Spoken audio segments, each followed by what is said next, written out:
آداب ناظرین، میں ہوں آپ کا میزبان رحیم احمد خان اور آپ اس وقت ملاحظہ فرما رہے ہیں تسنیم ٹی وی کی جانب سے خاص پیشکش شخصیت ہند۔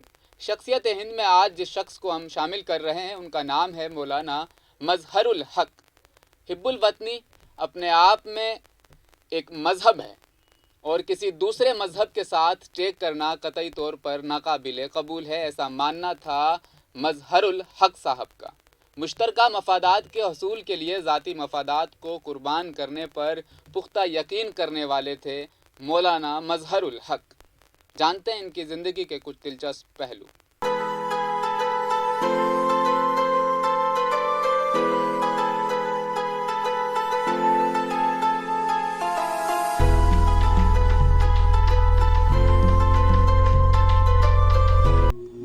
مشترکہ مفادات کے حصول کے لیے ذاتی مفادات کو قربان کرنے پر پختہ یقین دکھانے والے مولانا مظہر الحق 22 دسمبر 1886 کو بہار کے ضلع پٹنہ کے گاؤں برہم پور میں پیدا ہوئے۔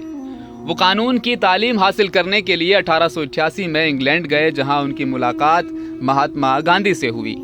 انہوں نے انگلستان میں انجمن اسلامیہ کا آغاز کیا، جو وہاں کے ہندوستانی طلباء کے لیے مرکزی مقام بن گیا۔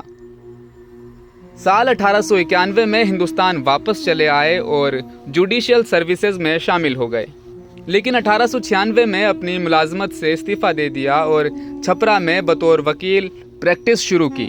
مولانا مظہر الحق چونکہ سماجی بہبود کے کاموں میں بہت سرگرم تھے اور لوگوں سے قریبی تعلقات رکھتے تھے، اس لیے وہ کئی عوامی نمائندے عہدوں پر منتخب ہوئے۔ وہ 1906 میں شروع ہونے والی آل انڈیا مسلم لیگ کے بانی سیکرٹری بھی تھے۔ 1908 میں پٹنہ سے ہجرت کر گئے اور ہندوستان کی آزادی کی تحریک میں بڑھ چڑھ کر حصہ لیا اور تقریباً 2 دہائیوں تک بہار کی سیاست میں اپنا کردار ادا کیا۔ انہوں نے 1916 میں انڈین نیشنل کانگریس اور آل انڈیا مسلم لیگ کے درمیان لکھنؤ کے معاہدے میں بھی اہم کردار ادا کیا۔ ہوم رول موومنٹ کے دوران اینی بیسنٹ سے انہوں نے ملاقات کی۔ انہوں نے بہار یونٹ کے صدر کے طور پر کلیدی کردار بھی ادا کیا۔ سال 1919 میں خلافت اور عدم تعاون کی تحریک کے لیے مہاتما گاندھی کی طرف سے دی گئی کال پر لبیک کہا۔ اس تحریک میں شامل ہوتے ہوئے ہندوؤں اور مسلمانوں کے درمیان دوستانہ تعلقات کو مضبوط بنانے کے لیے انہوں نے سخت محنت کی۔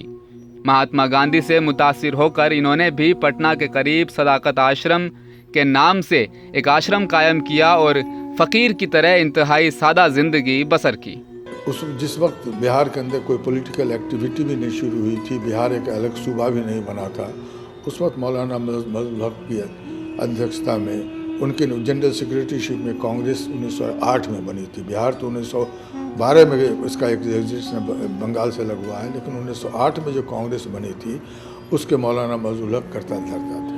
اور یہی نہیں، مولانا مظہر الحق جو 1908 میں مسلم لیگ بنی تھی ڈھاکہ کے اندر، اس کے بھی فاؤنڈر جنرل سیکریٹری تھی۔ اب یہ سمجھ سکتے ہیں کہ مسلم لیگ ہو، کانگریس ہو، اور کانگریس کے ادھیکش بھی رہے اور مسلم لیگ کے آل انڈیا ادھیکش بھی رہے، ان کی ایک پرسنالٹی ایک بہت ہی بہو آیامی پرسنالٹی۔ 1906 میں بہار کانگریس کمیٹی کے نائب چیئرمین منتخب ہوئے۔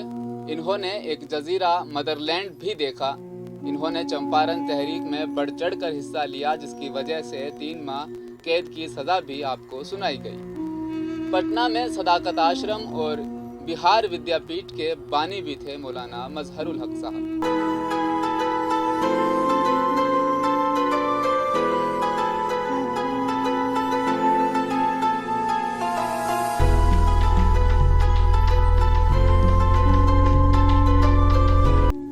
مولانا مظہر الحق نے جدوجہد آزادی میں جب حصہ لینا شروع کیا تو عدم تعاون اور خلافت کی تحریکوں اور چمپارن ستیہ گرہ کو کامیاب بنانے میں اپنا اہم کردار ادا کیا۔ جنوری 1930 میں ان کا انتقال ہوا۔ اس سے پہلے انہوں نے اپنی جائیداد کا ایک عظیم حصہ تعلیم کی حوصلہ افزائی کے لیے عطیہ کر دیا۔ ان کے اعزاز میں اپریل 1988 میں پٹنہ میں مولانا مظہر الحق عربی و فارسی یونیورسٹی کی بنیاد رکھی گئی۔ ناظرین، انہوں نے فعال سیاست سے 1926 میں ہی ریٹائرمنٹ کا اعلان کر دیا تھا، لیکن ابوالکلام آزاد جیسے انڈین نیشنل کانگریس کے رہنماؤں نے انہیں کبھی نہیں چھوڑا۔ ہندوستانی سیاست پر بالمعلوم اور بہار کے لوگوں پر بالخصوص اپنے مخصوص اسلوب سے انمنٹ نقوش چھوڑنے والا مولانا مظہر الحق 2 جنوری 1930 کو انہوں نے آخری سانس لی۔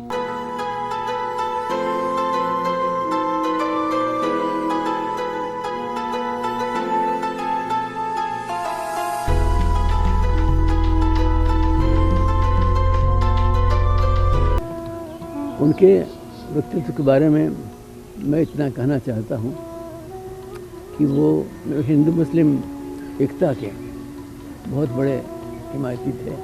زندگی بھر انہوں نے یہ کوشش کی کہ یہ دونوں قوم ایک ساتھ مل کے کام کریں اور ہندوستان کی آزادی کے لیے آگے بڑھیں۔